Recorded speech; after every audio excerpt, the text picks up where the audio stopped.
You guys want to? Should we get started? Yeah. Why don't we get started? Good morning, everybody, and welcome to our first rounds of the new academic year.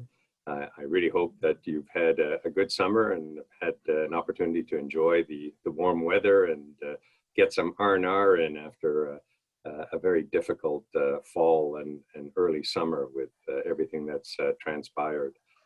This is really our new normal now. This is the way we're going to be doing meetings and conferences and interactions for the foreseeable short-term future. And in many ways, there's positives that we've seen from Zoom. I don't know if you've heard some of the discussion that has been going on this morning, but it's a convenience to be able to attend rounds this way.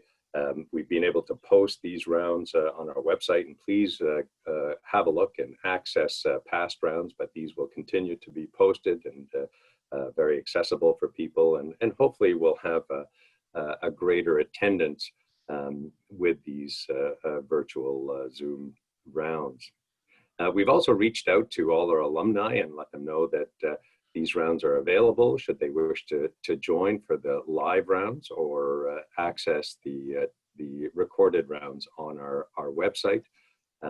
Alex Kaplan has taken over as our Director of Alumni Relations, and I think that's a wonderful thing. I think he's going to do a great job in strengthening the liaison with our alumni, working with Harmeet Gill and Jason Noble, the Associate Directors, and if alumni from across the country and across the world are joining us this morning, welcome and thank you for joining.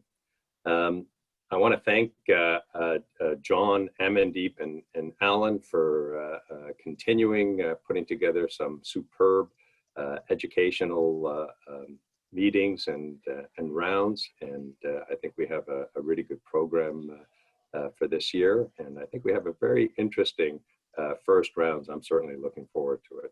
And so I'm going to turn things over now to Amandeep to say a few words of welcome, and thank you once again for joining us. Amandeep. Thank you, Sharif. Good morning, everyone. Thank you for joining us for the first rounds of the year. It just feels like yesterday we left off in the spring with our Zoom rounds, and here we are again. I do hope you had a great summer. It is my pleasure to introduce our first Grand Rounds presenter of the year, Dr. John Lloyd, who all of you probably already know, and he needs no introduction.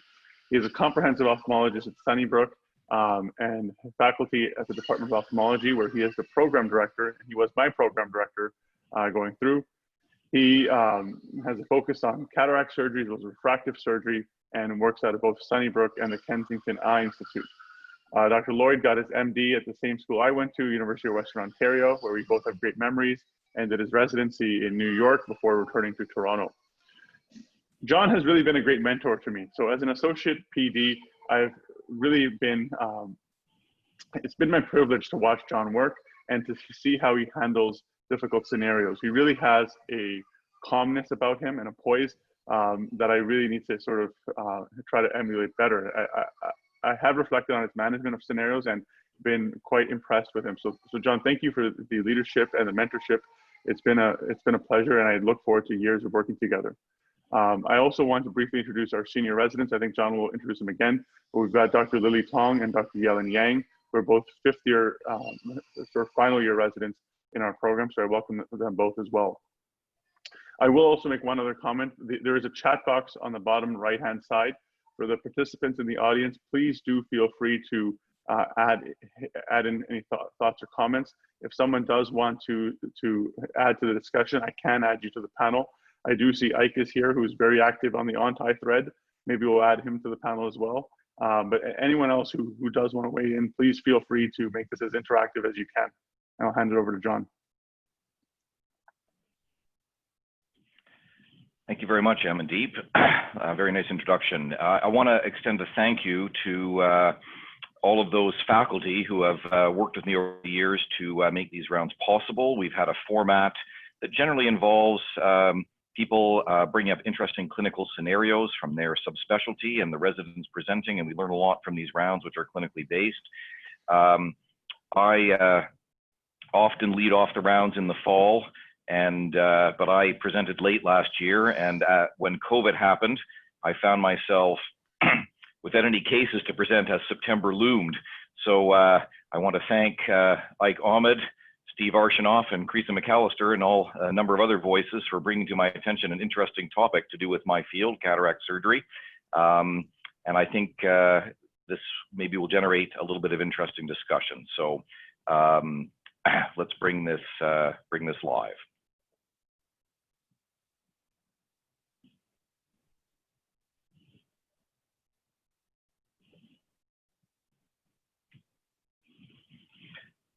Well, it sounds like a silly question. What is a cataract?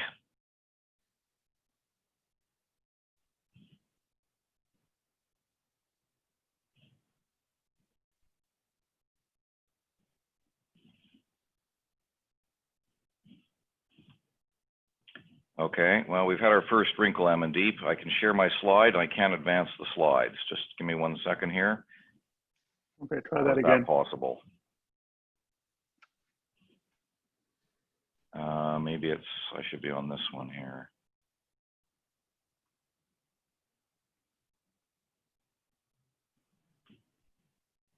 There we go, okay.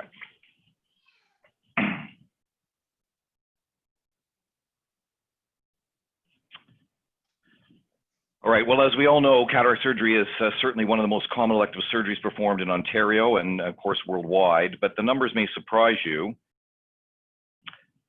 750,000 cataract surgeries in Ontario over a 5-year period, and this number is only expected to grow in the next couple of decades. We're, of course, operating on patients at younger ages and better visual acuities, and it is covered under our Ontario insurance plan. But exactly who needs cataract surgery? Well, you're an ophthalmologist. You know what a surgical cataract is, don't you? Well, how about a patient with a mild peripheral lens spoking that you can't even see till you dilate the patient in 20/20 vision? Well, that patient obviously doesn't need surgery.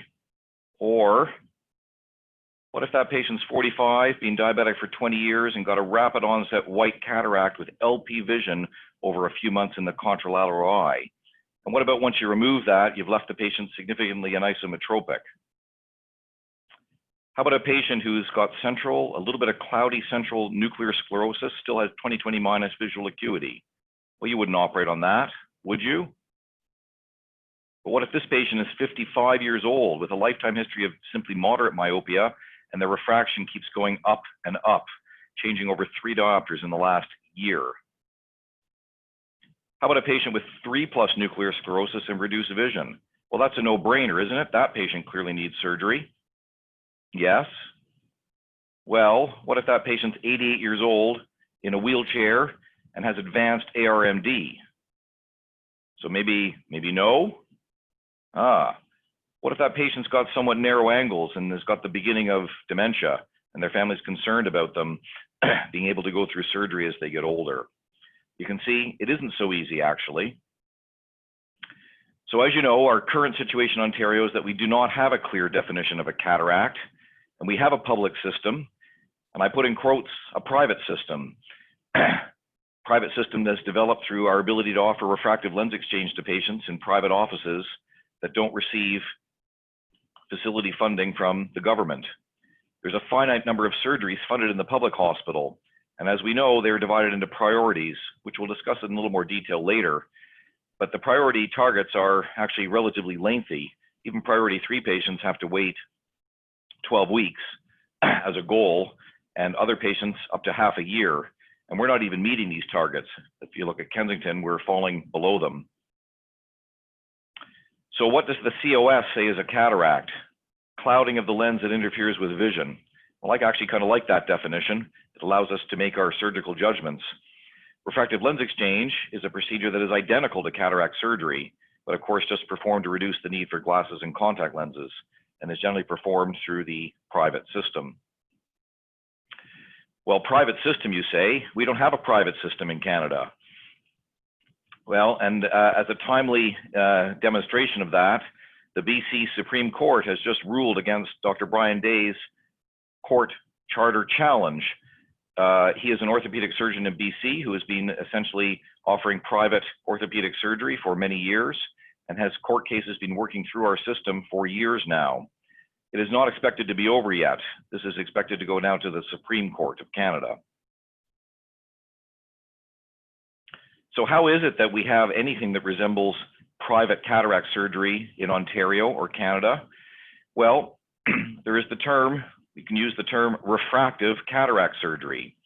This is patients who are seeking custom vision correction services for cosmetic reasons, trying to reduce their need for glasses and contact lenses, and have a number of non-covered fees charged for custom measurements, premium intraocular lenses, and laser vision correction. These fees allowing the facility to perform cataract surgery, which is billed to OHIP, but they're able to perform the surgery using the fees generated by these non-OHIP covered services. The patients do receive at these refractive centers, for those who are wondering, a very clear informed consent for the above. It is very clear. And you may say, well, this is terrible, we shouldn't have this. But I will let you know from personal experience that OHIP reviewers have vetted and approved this process, and it is occurring all over Ontario at multiple centers in multiple regions.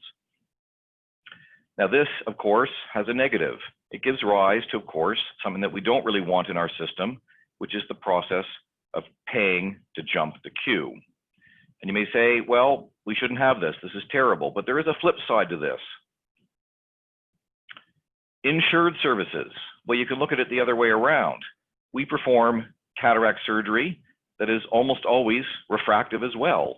And many patients are presenting to the conventional healthcare system with increasingly minimal cataracts and expecting to see without any glasses. Cataract surgery has always allowed a degree of refractive surgery to be performed. And these patients contribute to a clogging of our publicly funded system. They may have a degree of cataract, but at least some exaggerate their visual complaints, or their optometrist simply gets frustrated with them and refers them for cataract surgery. I don't know about the rest of you, but I am seeing increasing numbers of these patients showing up at my hospital. So what is defined as a cataract? Well, we know white cataract, Morganian cataract, this nuclear sclerosis, which, as I mentioned, sometimes a little bit of nuclear sclerosis in a high myope can be significantly visual disabling or causing major refractive shifts, even if it's relatively minor looking. Cortical spokes, PSC cataracts, perhaps of very minor degrees, may or may not cause visual disability. So at this point, I'd like to pause and ask Amandeep to put up the first poll question to the audience.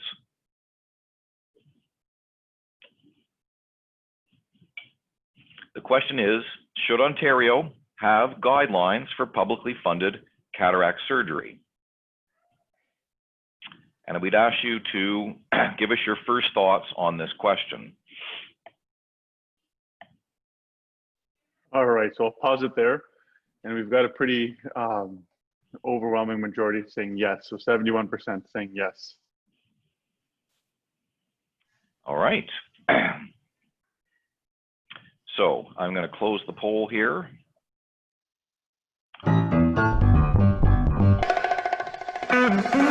Hey everybody, are you ready to slather on the blather? From Studio 40, it's the Debaters! Now, here's the man who never blithers when he dithers.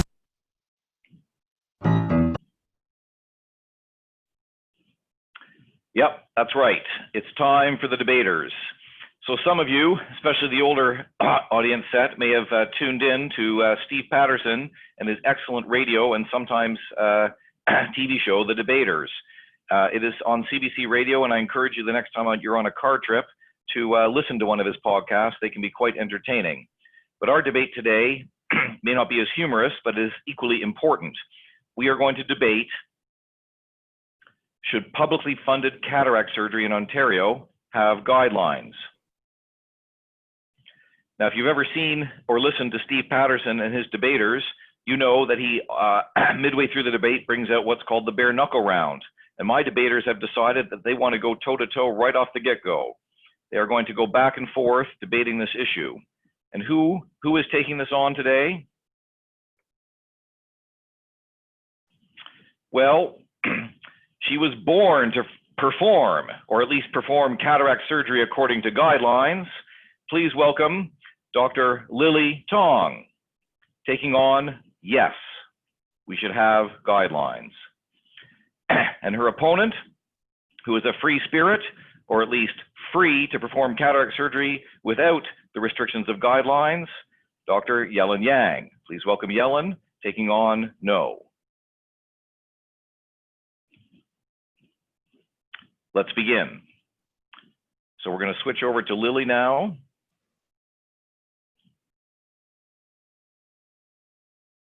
So all good. I'm Lily, and I'm arguing that yes, we should have cataract surgery.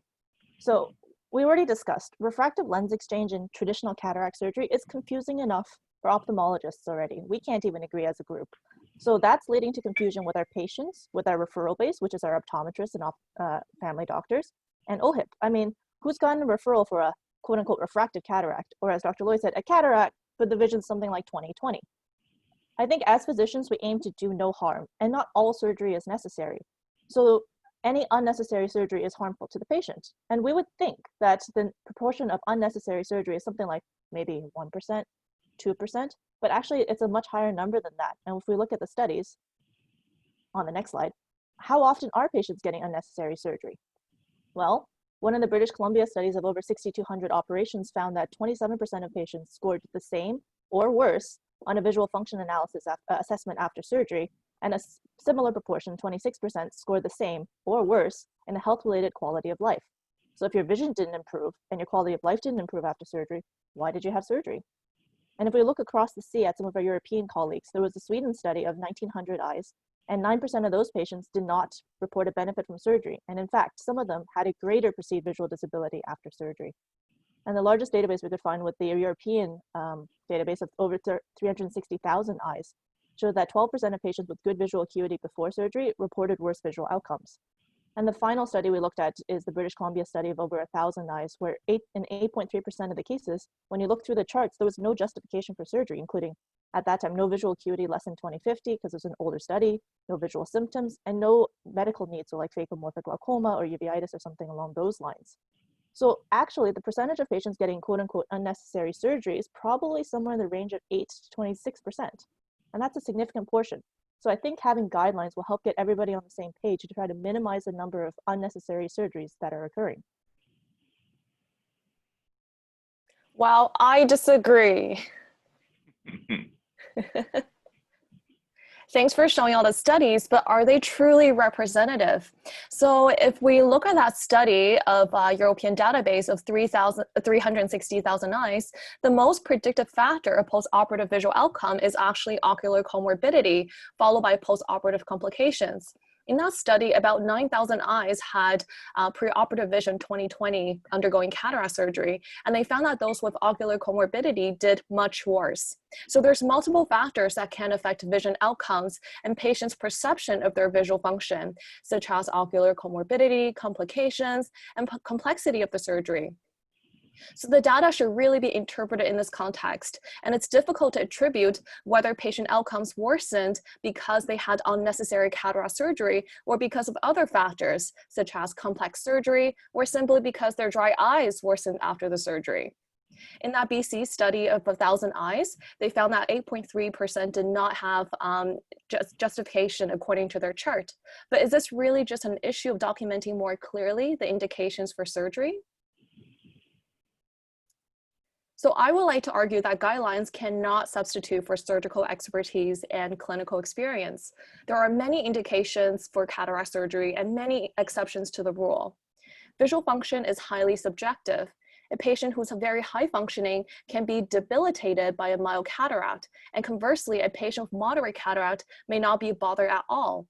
So each patient is unique, and the decision for surgery should really be a discussion between the patient and surgeon. I mean, sure, I agree that each patient is unique, and certainly we do have to apply our expertise to it, but like the studies show, there is some degree of unnecessary surgery happening, and that's very important, especially in Canada, because we do have a public healthcare system. So yes, our priority is patient care, but of course we do have to acknowledge that we are working within a system that has restraints. And we know that the government likes to take unilateral action if we don't do something. I mean, take Quebec, for example. There was extra billing in Quebec and it was happening at a high rate, so the governments decided to go after it. So in 2015, the Quebec government tried to regulate extra billing, which is a practice of charging patients for provincially insured services. and try to regulate it by setting specific accessory fees so that it would be the same across the board. Unfortunately, that created a two-tier system, and as we already alluded to, based on the Canada Health Act, you can't have a two-tier system.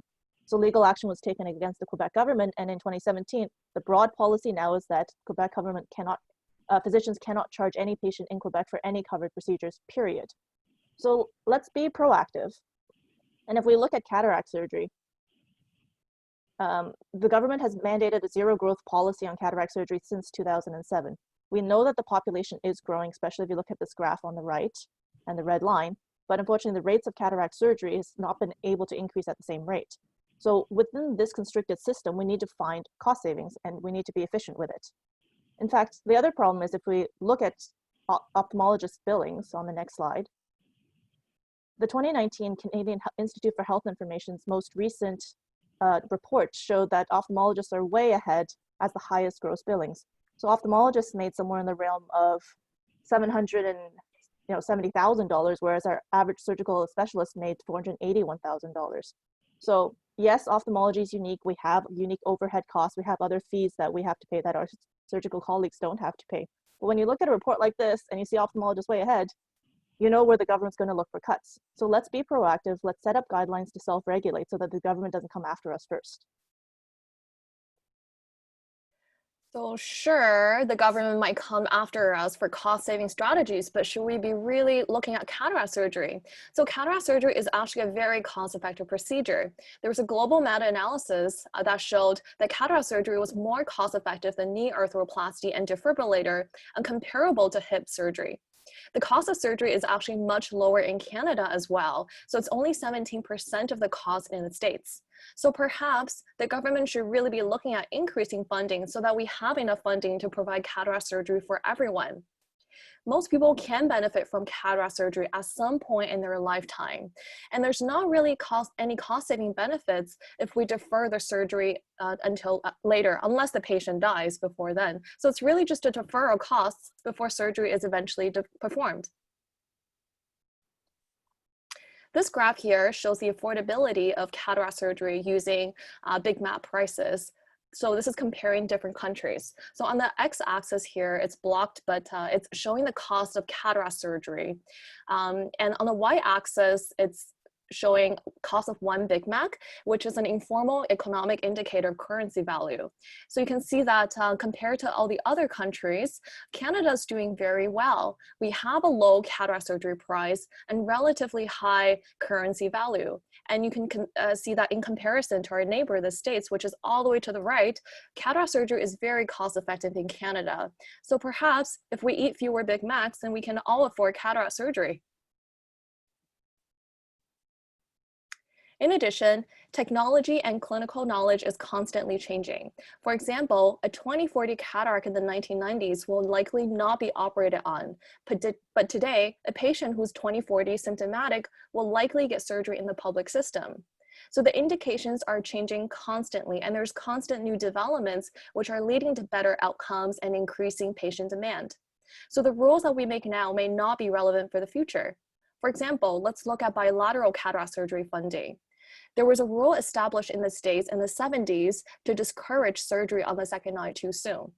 So in simultaneous bilateral surgery, only 50% funding is provided for the second eye. Now that with advancement in cataract surgery and our changing stance on bilateral cataract surgery, this rule is very difficult to get rid of.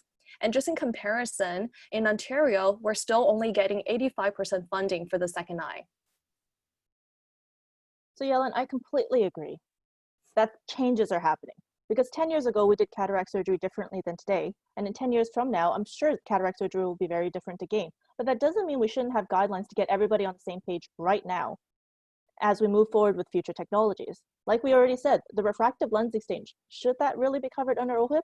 That's a discussion we need to have right now. For example, if somebody comes in with 20/20 vision, no visual symptoms other than the refractive errors and presbyopia, should they actually be covered under our current system? And I think the other important thing with guidelines is that it helps ensure that patients will get the same care regardless of which provider they go to in the province. So there's consistency across the board. And yes, I accept that we will need updates, revisions, especially in the future as technology changes. So in addition, I think there are some ethical challenges with having a guideline. So we know that refractive lens surgery pays more. So would a surgeon who's both in the private and public system be more motivated to redirect a patient with 20/30 cataract to the private center? Visual function is also highly subjective. So a patient with mild cataract, can they over-exaggerate their symptoms in order to qualify for surgery in the public system? Lastly, I think it's important to consider is the creation of a guideline motivated by inappropriate surgeries that are done in the public system or to address our waiting list. Because there are other strategies to better address those, and having guidelines for surgery may not necessarily address the root of the problem. Are they those kind of challenges though? Because when we're discussing public healthcare system, that's sort of beyond the scope of discussing why we need to have a guideline in the first place. But since you brought it up, when we talk about refractive lens opportunities, we certainly don't see a mass exodus of public physicians going into the private system. In fact, many of the ophthalmologists in town work in a combination of a public and a private center. So I don't think that's an issue. And also, when we talk about the existence of a guideline being motivated by inappropriate surgery or long wait lists, I think it's more important than ever to use a guideline, because we do see that 8 to 26% of patients are having inappropriate surgeries and our wait times are long. So we need some sort of guidance to ensure that the right people are on the wait list, because the wait list is too long already. I know we have some trouble defining cataracts, but actually there are some guidelines that do exist, although admittedly they need some updates and some more clarity. Like, for example, if we look at Canada, what are we doing? The COS actually put out a recommendation that was last revised in 2008 that indicated that cataract surgery was used for visual impairment that cannot be adequately improved non-surgically, and that is directly attributable to the lens opacity. And they didn't set a specific visual acuity cutoff, but they did state that if the visual acuity falls below the legal standards for certain activities, so for example, driving, and in Ontario, that would mean 20/50 vision, or if their occupation requires it, for example, if they're in military service or they're a pilot. Now, when we look at the provinces, we can't actually find clear guidelines except for in British Columbia. So British Columbia had a Ministry of Health guideline put out in 2007, and their suggestions for indication was 20/50, best corrected visual acuity of 20/50 or worse, or if the vision was 20/40 or better, but there was significant disability due to symptoms like glare, diplopia, or visual disparity between the two eyes. If we look at some of our colleagues across the ocean as well, the Royal College of Ophthalmologists Commissioning Guide did put out something that was last revised in January of 2018. They didn't restrict based on visual acuity, but that was because they didn't have a visual tool that's been validated for use in the UK population. When we talked to the fellows from UK, they said, generally speaking, if it's a cataract in the public system and they had a best corrected visual acuity of 20/30 or worse, and there was an impact on visual function, then that would be an indication for surgery, which I think seemed pretty reasonable. Sweden probably has the most detailed guideline that we could find. I am not going to attempt to pronounce that. And given it's spelled Nike and advertising is very good, I'm going to call it the Nike score. It's a validated tool that's been used since 2005 and basically looks at visual acuity in the decimal system at the surgical eye, the fellow eye, and then they use a validated questionnaire for the patient's symptoms. And all of those give rise to a score. So if the score is between 15 to 18, then you're in the group 1, which has the greatest need for surgery. And if it's a low number like 0 to 4, then you have the least need of surgery and you're in group 4. And you can see that they made an exception for medical reasons for urgent surgery. So for example, if you have phacomorphic glaucoma, you'll automatically score an 18 and be the highest priority. And using that, they achieved a national guarantee of a maximum waiting time of 3 months, which is very impressive. Well, let's look at some other countries. So let's look at our neighbor, the States. So in 2016, there was a position paper stating that the primary indication for surgery is visual function that no longer meets the patient needs, and for which cataract surgery provides a reasonable likelihood of improved vision. So notice that there's no mention of visual acuity, and the decision for surgery is really between the patient and the surgeon. If we look at Australia, similarly, there are no formal guidelines. Although in general, patients that qualify for surgery in the public system generally need visual acuity of 20/40 or worse with impact on visual function. If we look at other provinces, with the exception of BC, none of the other provinces have formal guidelines. So there are just as many countries and provinces without formal guidelines for cataract surgery. Lastly, let's look at if the guidelines are actually working in Sweden. So there was a study that compared the wait time for patients that were categorized using the Nike tool and compared to the patients that were not categorized using Nike tool. So you can see that in women and men, patients that were not categorized with the Nike tool actually had shorter wait time. So are the guidelines really working?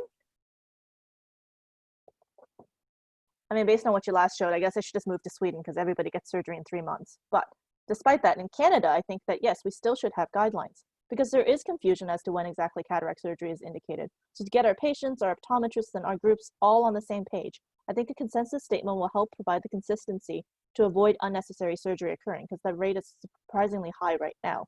And like I said before, the government's always looking to cost save. And physicians are partially responsible for the resource allocation. So let's be proactive, let's self-regulate so the government doesn't come after us.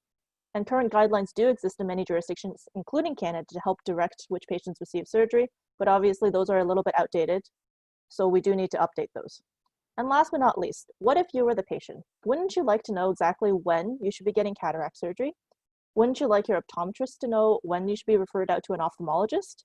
And most importantly, wouldn't you like to know that no matter which ophthalmologist you go to, you'll always get the same care because everybody is on the same page?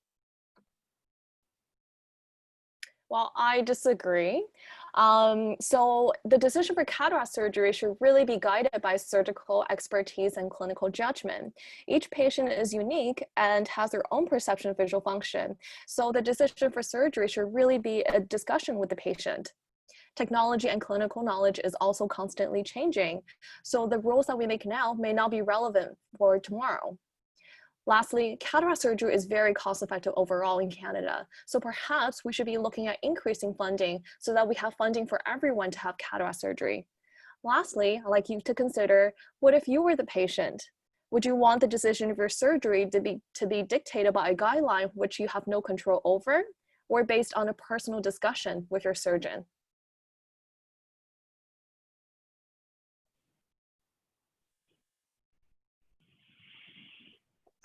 Well, thank you very much to both of our debaters. I think you've brought out some very interesting information, and I think it was good to go through that just to see what's happening worldwide, what the pros and the cons are. There will be some more discussion, but I think at this point, we should see who has won the debate. So those of you who have seen the debaters know that there is an applausometer for... That really moved me.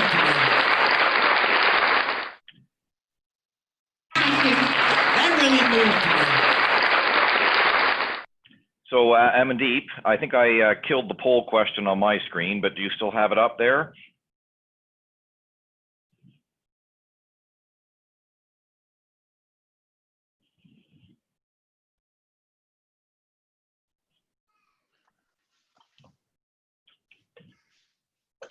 We'll give it a few more seconds to run. We've got about 67% response rate. And it's quite interesting. Remember, 71% said yes before. And now we're at about 57%. So well done, Yellen. But great job, Lily, as well. Great job to both of you.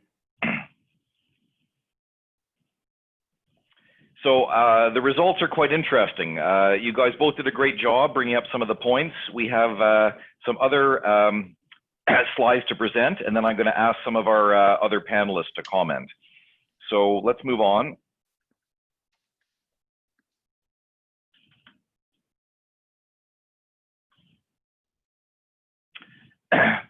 So Lily, perhaps you want to take us through this slide that you created? I think we missed a slide there. There we go. Okay. Oh, yeah. I think if we do consider a guideline, as we said, when you first start, you look at it and you say, okay, why don't we just cut off the visual acuity at something like 20/30? Isn't that reasonable? But unfortunately, preoperative best corrected visual acuity alone is a very poor predictor of patient satisfaction, as according to several meta-analyses. So I think it's important to have some measurement of visual function, and you can use a validated tool. And I think it's important that the validated tool has to be applicable to your population. So for example, we can use CatQuest in Canada, and Sweden has their Nike tool. And I think there has to be some discussion of exceptions as well. So medical exceptions like phacomorphic glaucoma or ability to examine the posterior segment, so on and so forth, which I think a lot of these guidelines did actually. And then there was a local example that was not quite cataract surgery appropriateness, but we were looking at wait times for cataract surgery, especially since COVID took a swing at most surgeons, and unfortunately a lot of people lost OR time during that period. And so now there's a big catch up that a lot of people have to do. So here's a pragmatic approach that one of the Ontario sites actually shared with us.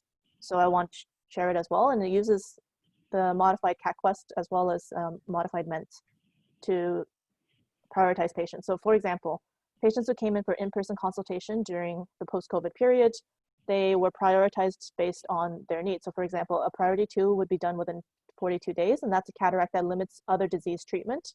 And the patient has a visual acuity of 2200 or worse in the better eye, so they would get surgery a bit sooner, of course. Priority 3s were done within 84 days, and these are patients who are at risk of not being able to drive or not able to drive or unable to perform key activities of daily living. And finally, priority 4 happened within 180 days, and those are patients who have a visual acuity of 20/40 or better in one eye. Now, for the patients who are already on the wait list and not seen in person, patients were sent this validated questionnaire, which is a CatQuest 9SF, and it basically shows whether patients are visually disabled by the cataract or not. So if they were not visually disabled, then we were able to keep them on the wait list. And if they were visually disabled, then they were reprioritized as a priority 3. Of course, some patients would tell you over the phone, you know, my vision has significantly changed since COVID. And so the patients who complained were brought in person to reassess them, and then they were prioritized based on their clinical exam at that time. And I think we do have the CatQuest example. Yeah, so the CatQuest is a shorter version of a previous longer version. It was developed in Sweden and has been validated in multiple countries for use in evaluating outcomes of cataract surgery. And I want to thank Creesa McAllister for sharing what they did in Kitchener-Waterloo here. They had 4,000 patients on the waiting list across multiple surgeons, and they had their admin staff actually call the patients virtually on the phone and administer the CatQuest by that means. So on the lower left there, you can see the questions that the patient goes through, and if they answers only some or minimal difficulty on the first couple of questions, they remain at priority level 4. And on the list of activities, if they score very great difficulty or great to 4 or 7 or more, they are prioritized back to priority 3. Now, when I saw this, I thought this was interesting, but I thought, well, you know, I think we do a pretty good job prioritizing the patients ourselves, and Creesa thought so as well. But she was surprised to see that although we do a good job prioritizing the really bad cataracts, that there was definitely some discrepancies, that the entitled patients who actually didn't actually have that much disability and just drive your admin staff crazy find themselves getting on the list. And I've seen this happening at my own office as I get patients back booked for surgery. I'm like, a chart is brought to me. I'm like, gee, how did this patient get booked? And my assistant is like, oh, the patient be driving me nuts. I put them on. And so Creesa discovered that many patients who were, let's say, rather than being entitled, they were vulnerable. They were quiet and not able to advocate for themselves, and administering this to all the patients got the patients prioritized better for surgery. It's not a guideline, but it was useful in ensuring the patients who are getting the cataract surgery with our delays need it the most. So that's the end of the formal talk. I do want to thank the main contributors of the ONTI discussion that brought this topic to my attention.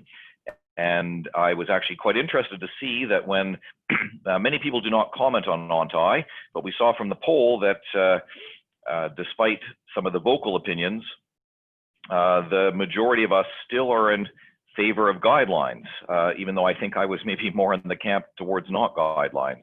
So thank you both Lily and Yellen again for taking us through the pros and cons. They want to thank our 2 fellows who provide information about other regions of the world. And Amandeep, I believe you invited some other people to join our panel, and we can have some discussion. Perfect, thank you. So thank you guys for great rounds. We did invite some of the ONTI contributors, so Creesa and Ike are both on the panel as well. Thank you for joining us. Would love to hear your input. So the floor is yours. Amandeep, I want to thank you for inviting me to be on the panel, and I hope this has been a stimulating discussion. I do want to really thank Lily and Yellen for a great job. I mean, fantastic back and forth. I think you covered everything that's needed. And the only thing I would just add is that, I always remind myself, and sometimes I forget, that I live in Canada. We have a publicly funded healthcare system, and the person I'm most accountable for is our fellow citizens. We need to be responsible in terms of how we're spending our taxpayers' money. And I think when we see the highest rates of cataract surgery being done in the world here in our own province, the government asks us, are we really doing appropriate surgery? And governments in Alberta and Quebec and BC have already been asking this very question. And I think the fact that we're having a discussion on it, I think is great. I think there's an opportunity for us to improve ourselves. Matt Schlenker and I have looked at some data in Ontario, and we find that we as physicians don't do a great job at triaging patients. We don't do a great job necessarily as actually determining who needs surgery, who doesn't. Partly because perhaps we have our own assumptions made. There is growing evidence that these visual function questionnaires and others can help us, with our approach. And I think that as we probably get into more functional, objective measurements, like for example, ocular scatter, that may help us. So there's no perfect system, but I do think there's an opportunity for us to improve ourselves without burdening the system as well. And again, I want to congratulate both presenters to do that. There's obviously a lot of work. Sharif has done great work in this area. We have other folks like Dr. Chaudhry in Hamilton as well, and Lauren Ballon across the country that we can learn from in terms of how they've envisioned how do we determine appropriateness, which I will say is different than prioritization. They're kind of two different questions. I find in my practice, I get many patients referred where the ultimate reality is they just want to have better spectacle freedom. And this is a motivation, honestly, for many patients to get surgery. And we all clump people together when they have they're referred with a quote-unquote cataract. And I think that has led, I think, to perhaps we're seeing some of these increased rates. So there's two different questions. One is doing appropriate surgery, and one is how do you differentiate refractive surgery. And I think that's the point to discuss. And the last point is we have conflict of interest. I have a conflict of interest. Any surgeon has a conflict of interest. Anybody who offers surgery and gets paid by the government, anybody who offers services that they get paid by the patient, is a clear conflict of interest. And this really makes it a difficult problem for us to objectively make decisions, because financial decisions really drive, unfortunately, clinical decisions. And I think I just want to recognize that. I'm certainly vulnerable to it. We all are. And we must really be careful in terms of how do we make these decisions. But I think, we're not living in the 70s. We're not paternalistic. The old days were perhaps, you have a cataract, have surgery, no questions. We're not in this era anymore, right? This is 2020. It's time for us to take, the patient's perspective, develop a consensus with expertise, and provide a guideline and a pathway.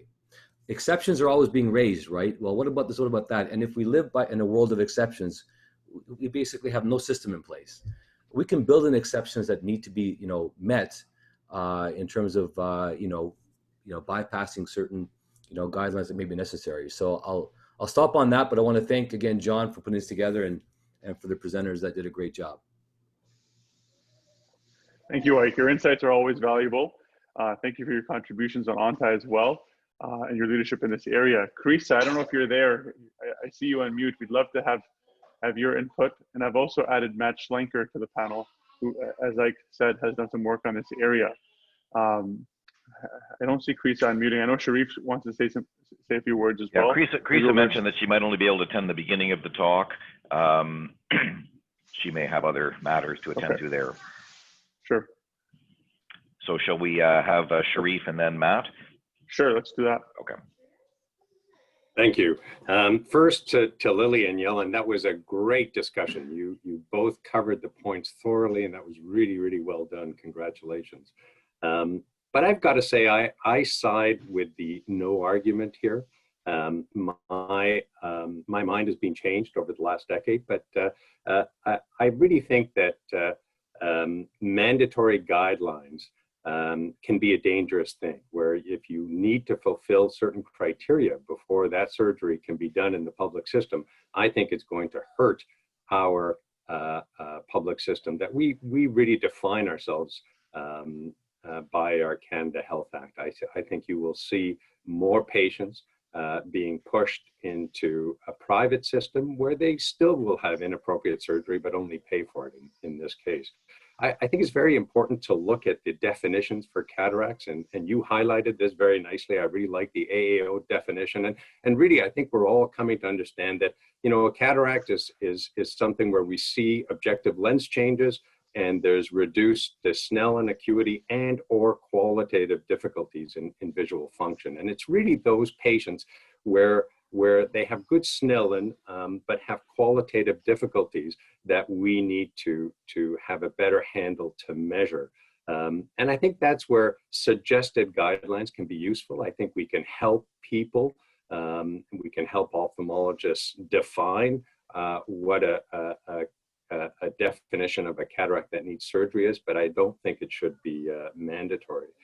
We actually just finished a study, a preliminary study looking at patients across the province. And actually Ike was part of this at Trillium, and Peterborough with Kylan McCreelis, and London and Ottawa, and Hamilton and Kensington Eye Institute. And we actually found that only 4% of the cataract surgeries were inappropriate. And that was a pretty conservative definition. When we used a little bit less conservative definition, it was only 1.7%. 4% were those that had good acuity, but on the CAT Quest, we did pre and post CAT Quests on everyone.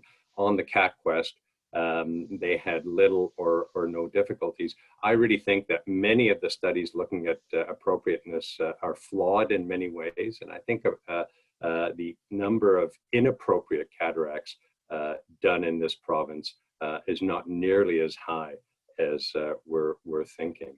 The other thing you have to consider is that, you know, if someone has objective lens changes and we see a cataract, and they are complaining of certain visual symptoms, if we decide that that cataract is not appropriate to do at this point, well, there's a good chance that it's going to be appropriate in the next year or 2 or 3. And given that the average Canadian lives into the 80s, what are we trying to do by delaying that surgery for a year or 2?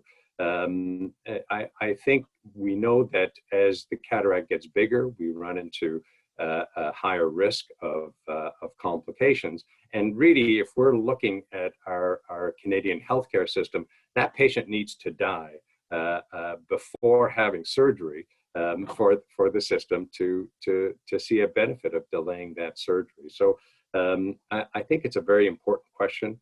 I think we do need to define appropriateness, but I don't think inappropriate cataract surgeries are that high.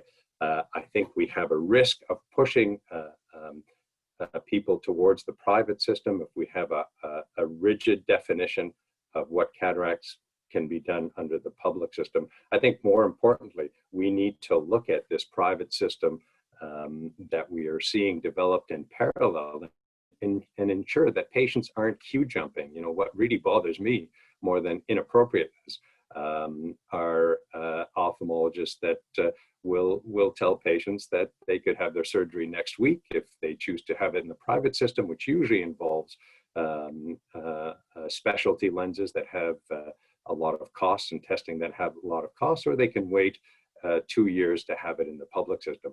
I think that needs to be addressed much more urgently than the idea of appropriateness. Great job, Lily and Yellen. Thank you. Thank you, Sharif. I did see Krisa come on briefly. It looks like she's in the OR, so I'll give her an opportunity to jump in if she's still there. And I think Matt's driving in right now. Yeah, there's Krisa. Let's go to Krisa first. No, I've been listening in the background. I agree with all the comments. I think Sharif's last point, I agree, is one of the more important ones. How do you address? And I think it's more than just queue jumping. It's the idea of maybe taking advantage of the weight in our public system to sort of finance the private OR. I think that's one of the main issues. I don't know if cataract guidelines would achieve anything in that regard. But I do think having guidelines in general shows that we have a standard.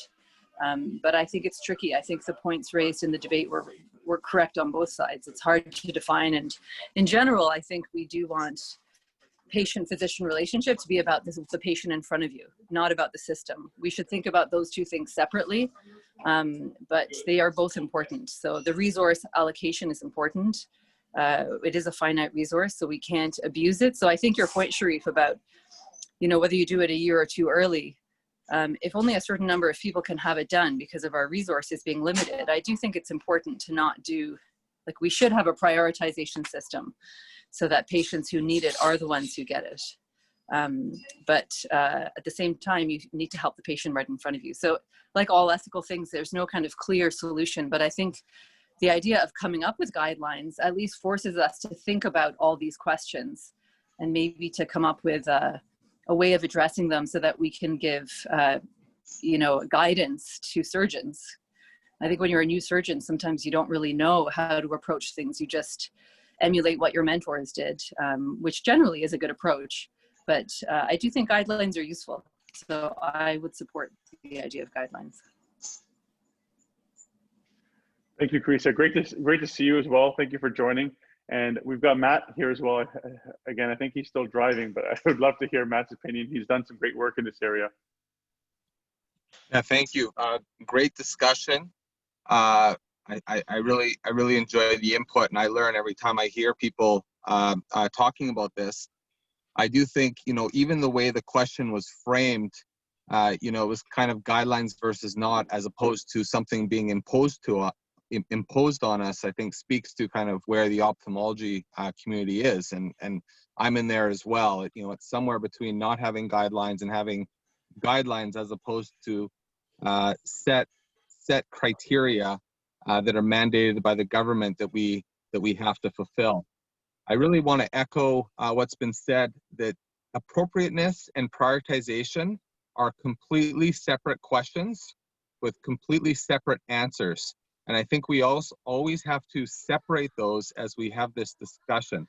I think on an appropriateness side, it is difficult because of what we discussed. And my hope is that the clinician and patient will be a shared decision-making using, you know, best ethical practices. If we do go that route, I think we're going to use a little bit more objective measures in defining appropriateness. From a prioritization standpoint, that's where I do think we can include the patient even more. And I want to make some comments on the CAT quest. I think we have to be very careful to just say, oh, we're going to use validated questionnaires. For those of us who've worked with these questionnaires, even 9 questions is very cumbersome to administer. And the CAT quest we've shown in multiple jurisdictions is not targeted very well for the way we're doing cataract surgery now. It's basically too easy and not as sensitive as we'd probably like. And given that it's cumbersome, given that it's not targeted well, and also given, if you read those questions, you know, for instance, the question of hobby means different things to, for instance, different genders, and it's also evolving over time. So we have to just be careful in using these. I can tell you some of our research is actually trying to make the questionnaire at least simpler because it's so cumbersome. And John Lloyd, and I think it's just been alluded to, that the bottom line is some patients are more sensitive to visual disability than others, and they are going to answer accordingly on this. We've done research looking at the correlation between visual acuity and CAT quest, and I can tell you it's almost non-existent. There's very, very little. We've also done research looking at the physician defining priority compared to what the visual acuity and the CAT quest show. And the physician, the best correlation you can find is priority as deemed by the physician and visual acuity, whereas the CAT quest versus what the physician deemed is all over the map. So I envision, if this is going to work, that all of these things have to be taken into account. And if we do something oversimplified, then someone will suffer. So for instance, if we just focus on what the patient has to say, those patients who do not advocate for themselves or a little bit blasé about their vision, and we've all had them in our clinic, they will lose. If we focus just on visual acuity, then the patients who are really sensitive to it, have a visually demanding career, or who have posterior subcapsular cataracts, they will lose. But I just thank you everyone one for comment. I think that's really important what Matt and Chris have said. There is when we're talking about appropriateness and prioritization, 2 very different things, 2 very important things. And I think the other thing that really comes out of this discussion is, are we talking about mandatory guidelines or suggested guidelines? And I think it's always useful to have suggestions of what is appropriate and how to prioritize. But once we step into making these mandatory, I think we're going to get into trouble. Sorry, thanks. Yeah, I agree. I think that there's some confusion about the communism of government here, perhaps, and I don't think anyone's going to impose anything. Even the prioritization really isn't imposed. It's really up to you to see how you want to determine it. I think we have to be careful to remember, like, we don't have an endless system of funding here, and we have some of the highest rates of cataract surgery in the world. We have to ask ourselves, why is that? The government knows it. They will continue to reduce our reimbursements because of that reason. And so I think it's an opportunity for us to kind of further define it. I mean, you know, it's an opportunity to say we're doing the right patient at the right time with the right procedure. I think if we look at it in that light, it helps. And I think guidelines in these sense will help us. And the other thing is this confusion, right? Everyone has a different, you know, definition of how they look at it. That's why in Alberta, their government has said, if you guys don't get your act together and help to provide some guidance for patients as well about what's a cataract, then this confusion is going to lead to more restrictions. We've seen it in Quebec, for example. So if status quo is great, I love it. I mean, I wish I could stay in the same system and benefit from it. But the reality is that we can't, because if we don't change things, someone will change it for us. And I think it's a little bit short-sighted to think that we can just keep things as they are, because the reality is they don't. They never stay static. And the signs are already there that we have challenges, and the government knows this. So it's an opportunity for us maybe to step up, not to mandate it, but to provide some clinical guidance in terms of what things may be useful, and then list a bunch of exceptions. And in my opinion, ideally, the physician should stay out of it. They can provide their guidance, but it should be like an intake, a separate intake that makes those decisions, much as you see in orthopedic surgery in some places, where those decisions are made by non-surgeons who have conflict of interest, who basically can then help to triage that patient. I know it sounds draconian, and I'm not saying to go there necessarily, but if we really want to take out the conflict of interest, and that's what you do. But those are some of my further thoughts. Good discussion, no final answers, and I enjoyed everyone's comments. I think those are great points, Ike, and I think you're right on the mark. It is interesting to see the government's attitude about all this, and initially, you know, for the last, I'd say we 5 years, they were very interested in appropriateness. They really wanted appropriateness data and wanted to know how appropriate were the cases that we were doing. Now there has been a shift. I think they realized that appropriateness isn't nearly the issue that prioritization is. And I think the key here going forward is going to be more how we prioritize our cases, exactly to what you're saying, as opposed to ensuring that every case meets a rigid minimum bar for appropriateness.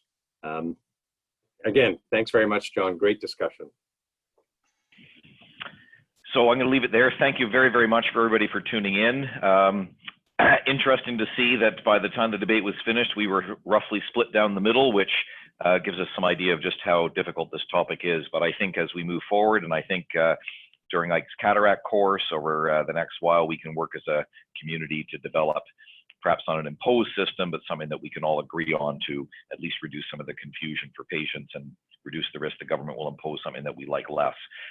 Just a quick shout out to next week's rounds. We're going to return to our usual clinical format, and it is going to be led by our one of our co-chief residents, Dr. Brian McKay.